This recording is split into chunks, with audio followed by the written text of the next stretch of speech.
A Course in Miracles. Text, Chapter 2, The Illusion of Separation. Section 6, The Meaning of the Last Judgment. The Last Judgment is one of the greatest threat concepts in man's perception. This is only because he does not understand it. Judgment is not an essential attribute of God. Man brought judgment into being only because of the separation.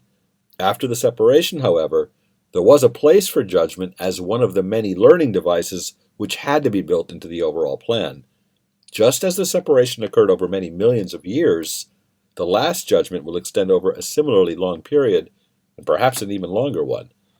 Its length depends, however, on the effectiveness of the present speed-up. We have frequently noted that the miracle is a device for shortening, but not abolishing time. If a sufficient number of people become truly miracle-minded quickly, the shortening process can be almost immeasurable. It is essential, however, that these individuals free themselves from fear sooner than would ordinarily be the case, because they must emerge from the conflict if they are to bring peace to other minds. The Last Judgment is generally thought of as a procedure undertaken by God. Actually, it will be undertaken by man with my help. It is a final healing rather than a meting out of punishment, however much man may think that punishment is deserved. Punishment is a concept in total opposition to right-mindedness. The aim of the Last Judgment is to restore right-mindedness to man. The Last Judgment might be called a process of right evaluation. It simply means that finally all men will come to understand what is worthy and what is not.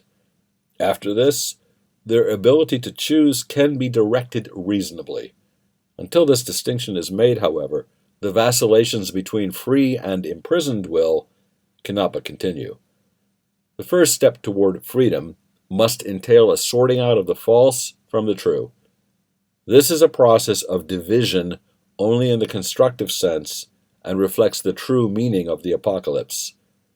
Man will ultimately look upon his own creations and will to preserve only what is good, just as God himself looked upon what he had created and knew that it was good.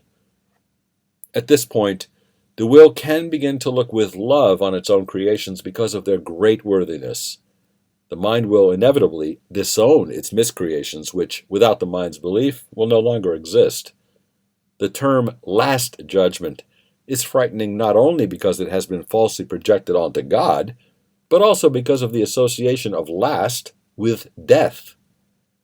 This is an outstanding example of upside-down perception.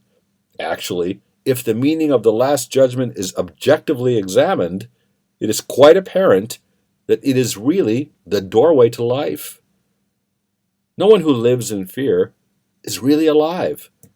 His own last judgment cannot be directed toward himself because he is not his own creation. He can, however, apply it meaningfully and at any time to everything he has created and retain in his memory only what is good. This is what his right-mindedness cannot but dictate. The purpose of time is solely to give him time to achieve this judgment. It is his own perfect judgment of his own creations. When everything he retains is lovable, there is no reason for fear to remain with him. This is his part in the atonement.